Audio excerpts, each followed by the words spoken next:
Halo pemirsa, apa kabar? Senang sekali saya Wiki Adrian kembali menjumpai Anda dalam spesial dialog. Dan spesial dialog kali ini saya akan berbincang bersama Direktur Utama PT Bursa Efek Indonesia, Bapak Iman Rahman.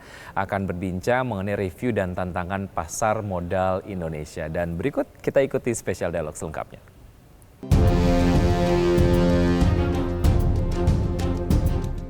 Bursa Efek Indonesia mencatatkan peningkatan kinerja indeks harga saham gabungan saat memasuki tahun politik. Secara historis hingga 28 Desember 2023, IHSG tumbuh 6,62% secara year on year. Sebelumnya di pemilu tahun 2014 lalu, IHSG mengalami penguatan 22,29%, sedangkan pada pemilu tahun 2019 pertumbuhannya berlanjut mencapai 1,7%. Direktur Utama Bursa Efek Indonesia Iman Rahman berharap kinerja IHSG akan terus terdorong seiring dengan naiknya konsumsi masyarakat saat pemilu tahun ini, termasuk peningkatan kinerja emiten di sektor konsumsi, komunikasi, dan perbankan. Sebagai informasi, di sepanjang tahun 2024, pihak Bursa Efek Indonesia juga menargetkan rata-rata nilai transaksi harian senilai 12,25 triliun rupiah, di mana angka tersebut naik 14% dari angka revisi dan realisasi tahun 2023 mencapai 10,75 triliun rupiah. Lantas bagaimana langkah Bursa Efek Indonesia dalam menjaga kinerja pasar modal di tahun pemilu dan menghadapi tantangan global? Simak perbincangannya bersama dengan Iman Rahman, Direktur Utama Bursa Efek Indonesia, hanya di Special Dialogue.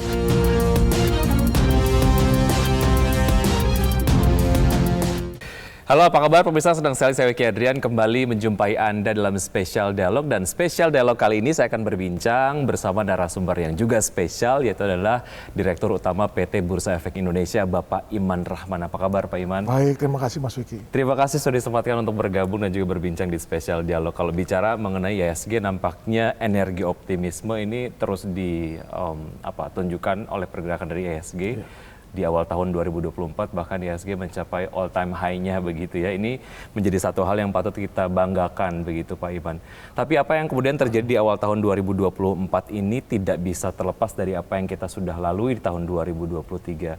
Nah, bicara mengenai apa yang sudah kita lalui Pak Iman tahun 2023, pelajaran apa yang kemudian kita bisa ambil dari perjalanan pasar modal Indonesia tahun 2023 dan capaian-capaian apa yang kemudian berhasil dicapai oleh pasar modal Indonesia selama tahun 2023? Baik, terima kasih Mas Wiki.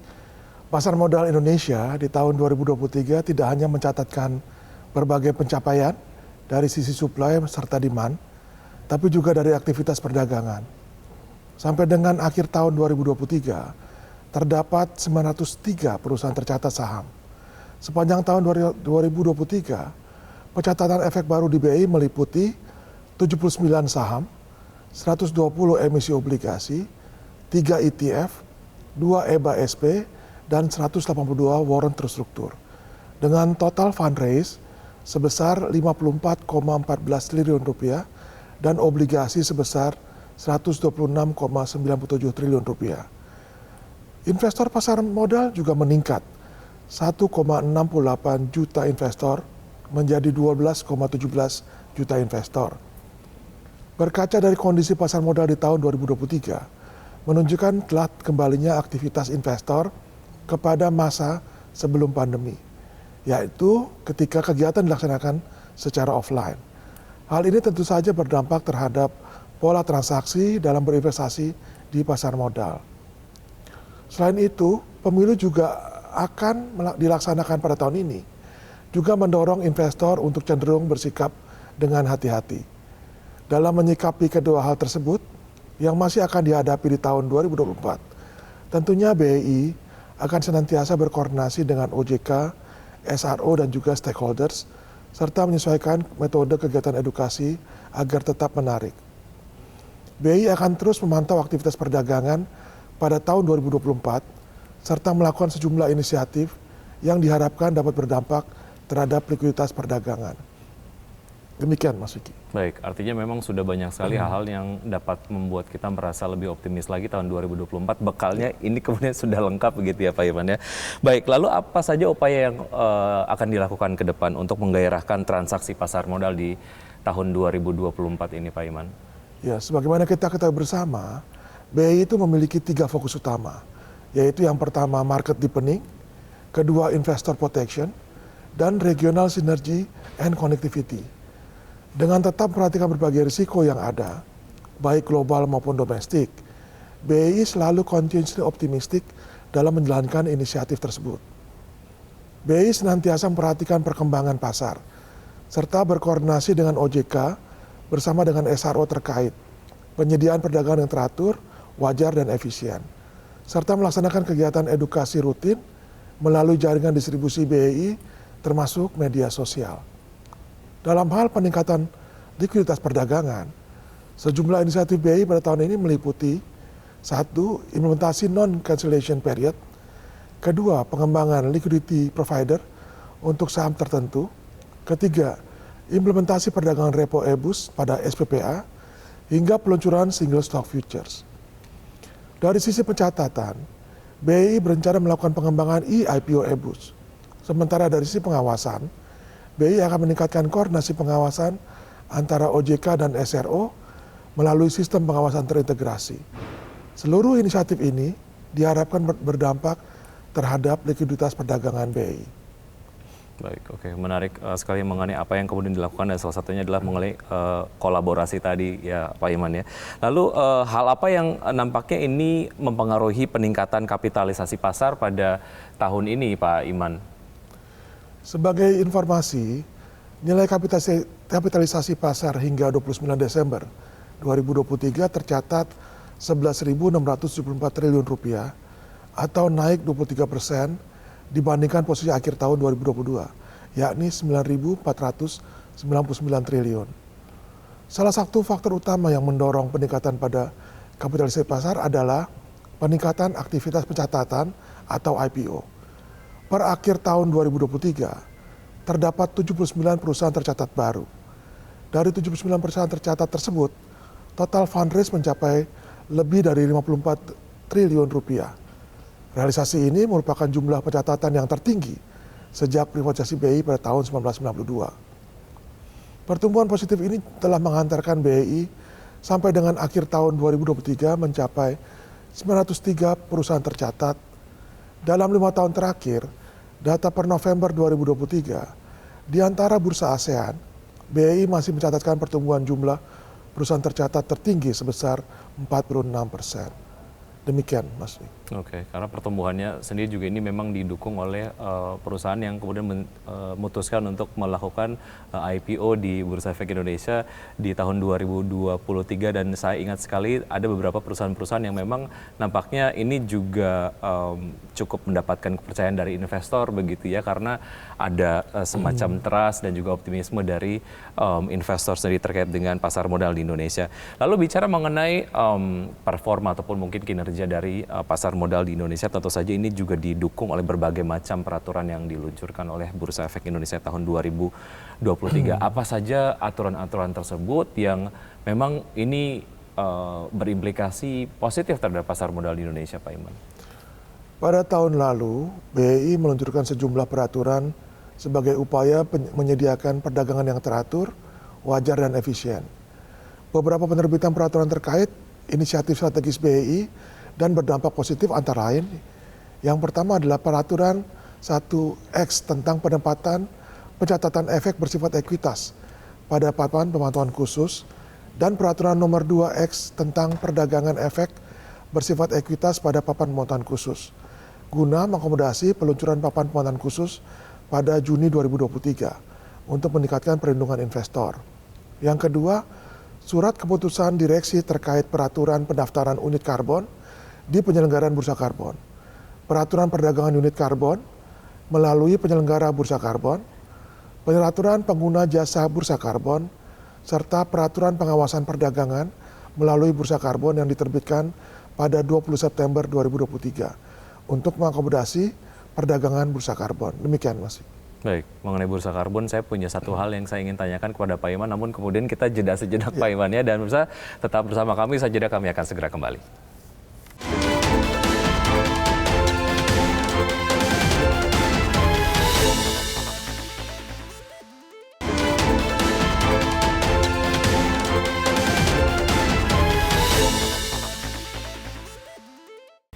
Terima kasih Anda masih bergabung bersama kami di Spesial Dialog, dan saya masih berbincang bersama Direktur Utama PT Bursa Efek Indonesia, Bapak Iman Rahman. Tadi Pak Iman sempat membahas sedikit mengenai bursa karbon begitu ya. Saya ingin tahu update-nya seperti apa progres bursa karbon hingga saat ini, dan apa tantangannya yang nampaknya ini sudah terproyeksi ataupun mungkin sudah termappingkan tahun 2024 specifically kita bicara mengenai bursa karbon Pak Iman. Jadi sejak diluncurkan pada tanggal 26 September 2023, hingga 29 Desember 2023, transaksi unit karbon mencapai total 494.254 ton dengan nilai transaksi sebesar lebih dari 30 miliar rupiah dan pengguna jasa sebanyak 46 perusahaan. Kami mendorong pasar perdagangan karbon dalam negeri dan menarik minat pelaku internasional. Namun perlu digarisbawahi, meski pembeli unit karbon dapat menjual lagi unit yang dimiliki, pada dasarnya unit karbon ini lebih sering ditransaksikan atau dibeli untuk di-retire, bukan untuk diperjualbelikan kembali, sehingga likuiditasnya tidak akan sama dengan perdagangan saham. Untuk mewujudkan visi menjadi global hub dan leader dalam perdagangan karbon di Asia dan bahkan di dunia, ADX Karbon berupaya mendorong kemajuan pasar dari sisi demand dan supply. Pasar domestik maupun internasional harus dikembangkan guna menciptakan pasar yang kuat dan bertumbuh. Beberapa indikasi rencana pengembangan bursa karbon antara lain berkoordinasi dengan OJK serta Kementerian Lingkungan Hidup dan kementerian lainnya, sosialisasi secara berkelanjutan, melakukan alignment antara ESG investment di pasar modal dengan perdagangan karbon, dan mencari potensi insentif yang dapat mendorong pengembangan pasar karbon. Demikian Mas. Baik, artinya memang ada koordinasi bahu-membahu antara stakeholders agar membuat bursa karbon di Indonesia sendiri menjadi lebih bertumbuh begitu ya Pak Iman ya. Baik, bicara mengenai capaian dari Bursa Efek Indonesia, tentu saja salah satunya adalah terdapat lebih dari 900 perusahaan tercatat Pak Iman. Apa upaya dari Bursa Efek Indonesia sendiri untuk menjaga kepercayaan investor ataupun stakeholders di pasar modal di Indonesia?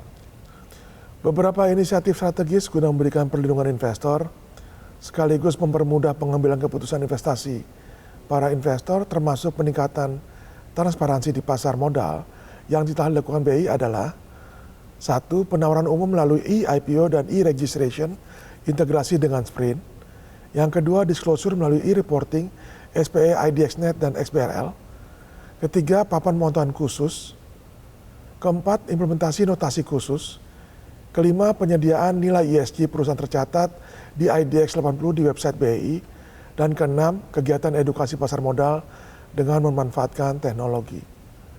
BI juga menyediakan kebijakan yang mewajibkan perusahaan tercatat untuk melakukan keterbukaan informasi melalui peraturan BI nomor 1E.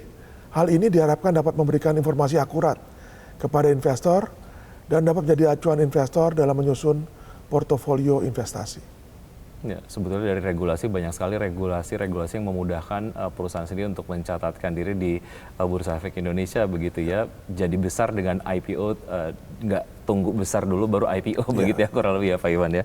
Baik, bicara mengenai perkembangan sektor-sektornya Pak, sektor-sektor di pasar modal Indonesia pada tahun 2023 seperti apa, dan juga tahun 2024 ke depan akan seperti apa pertumbuhannya Pak Iman? Ya, indeks kinerja sektoral di BI merupakan hasil mekanisme permintaan dan penawaran yang terjadi di pasar. Jadi di tengah kenaikan IHSG secara umum sepanjang tahun 2023, ada beberapa sektor yang masih mencatatkan pelemahan. Sektor-sektor tersebut antara lain adalah sektor teknologi, kesehatan, energi, perindustrian, transportasi, dan barang konsumen non-primer. Sektor-sektor ini berkontribusi sekitar 20% dari total kapitalisasi pasar dan sekitar 38% dari total nilai transaksi di BI. Memasuki tahun 2024, sebagian besar sektor-sektor sudah mencatatkan pertumbuhan positif. Namun beberapa sektor masih terkoreksi. Di era suku bunga yang tinggi, sektor yang sensitif terhadap suku bunga seperti teknologi dan properti masih cenderung tertekan. Sektor kesehatan juga mengalami normalisasi pasca meredanya pandemi. Sementara itu, sektor energi tumbuh positif pada tahun 2024, meskipun pada tahun lalu tercatat melemah karena normalisasi harga energi pada tahun 2022. Sektor keuangan yang memiliki kontribusi paling besar atas kapitalisasi pasar dan nilai transaksi juga masih mencatatkan kinerja positif, seiring dengan pertumbuhan ekonomi Indonesia yang masih stabil dengan tingkat konsumsi dan investasi yang terjaga.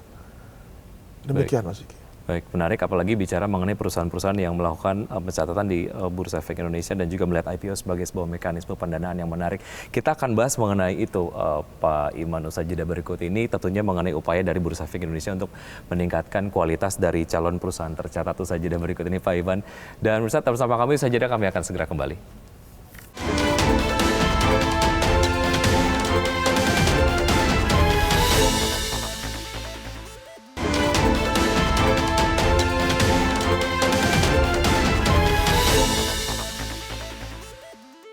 Terima kasih Anda masih bergabung bersama kami dan saya masih berbincang bersama Bapak Iman Rahman, beliau adalah Direktur Utama dari Bursa Efek Indonesia. Tadi kita sempat berbincang mengenai berbagai macam capaian yang ada di pasar modal Indonesia. Salah satunya adalah mengenai perusahaan-perusahaan yang tercatat begitu. Kalau bicara mengenai upaya dari Bursa Efek Indonesia sendiri untuk meningkatkan kualitas calon perusahaan tercatat, apa saja kira-kira Pak Iman? Ya, dari sisi regulasi telah dilakukan beberapa penyesuaian, termasuk skema kepemilikan saham yang lebih sesuai dengan kebutuhan industri dan bisnis yang semakin dinamis dan inovatif. Selain itu, BEI juga secara aktif melakukan kegiatan edukasi dan pendampingan kepada perusahaan dengan berkolaborasi bersama institusi, asosiasi maupun pihak ketiga lain berkenaan dengan opsi pendanaan di pasar modal. Kegiatan yang dilakukan yakni Go Public, seminar workshop, coaching klinik, masterclass, dan one-on-one meeting.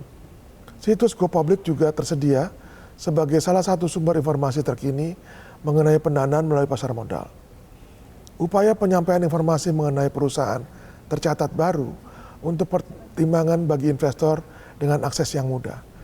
BEI juga menyediakan informasi kinerja saham yang tersedia pada website BEI.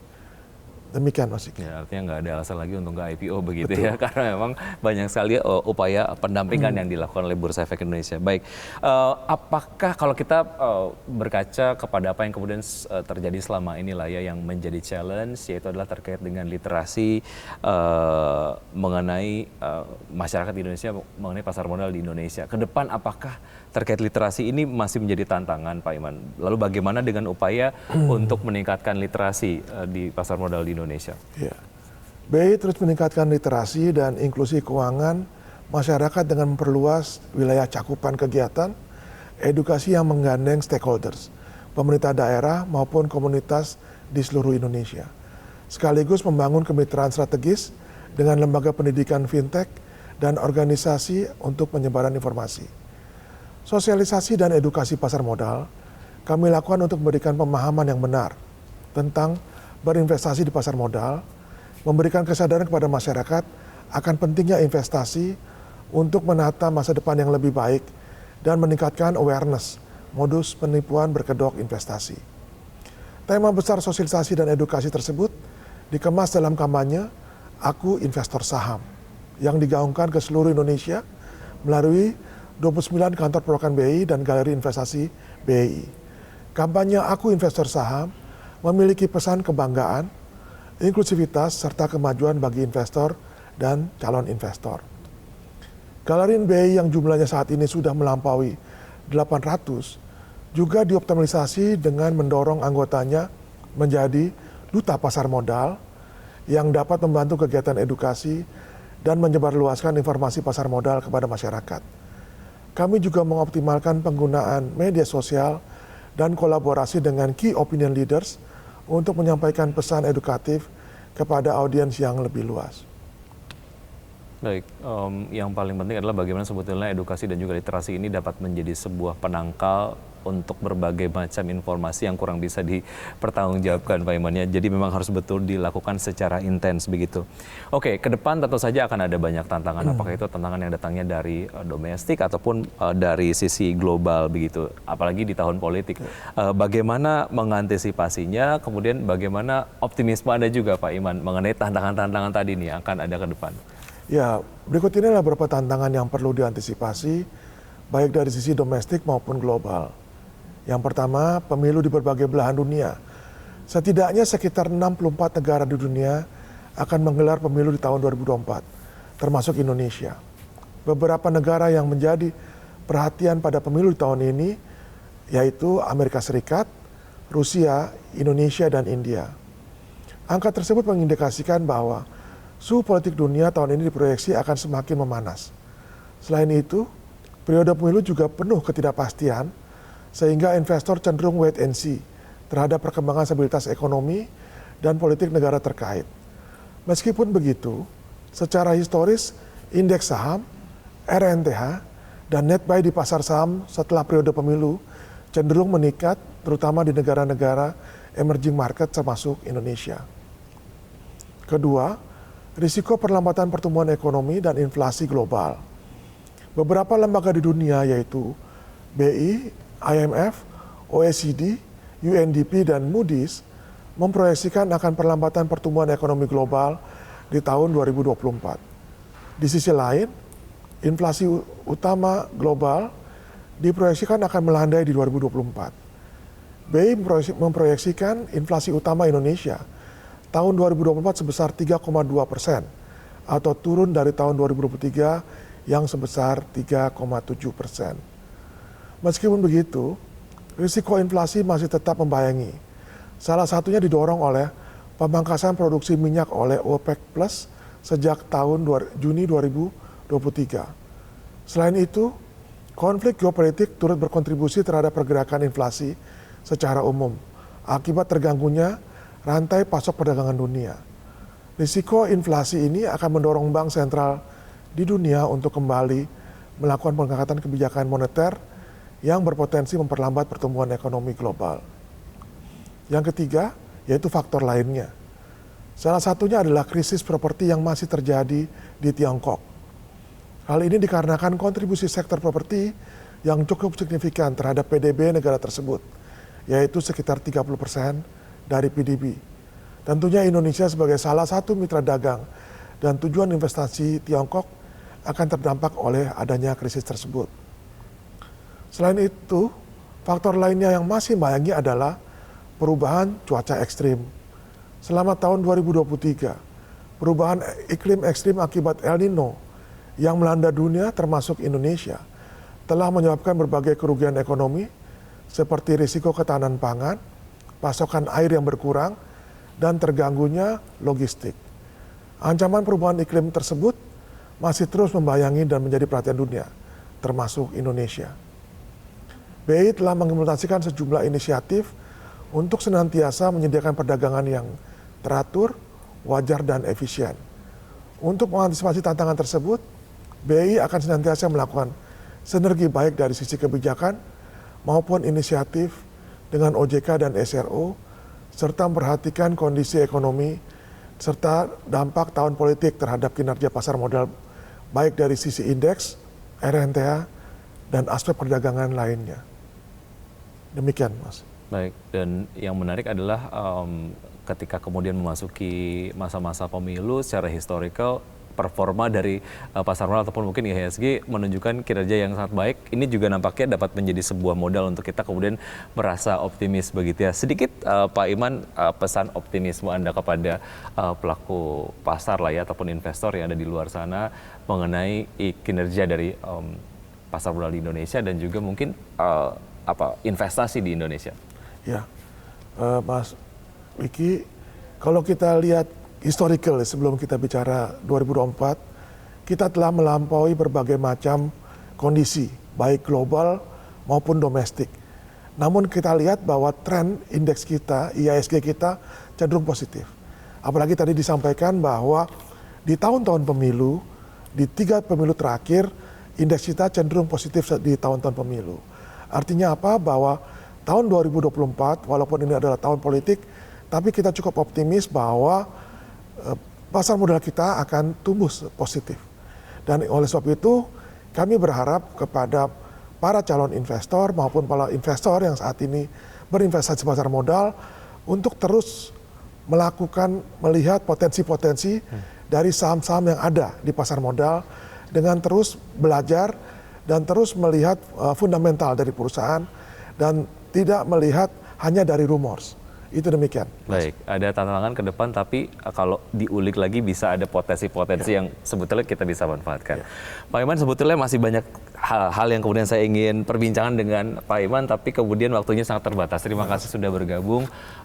Mudah-mudahan apa yang kemudian tadi sudah disampaikan oleh Pak Iman sih dapat memberikan optimisme tersendiri bagi masyarakat Indonesia terkait dengan pasar modal di Indonesia. Saya selalu Pak Iman, sampai jumpa. Dan bisa demikian perbincangan saya dengan Direktur Utama PT Bursa Efek Indonesia, Bapak Iman Rahman. Saya Wiki Adrian, undur diri. Terima kasih. Sampai jumpa.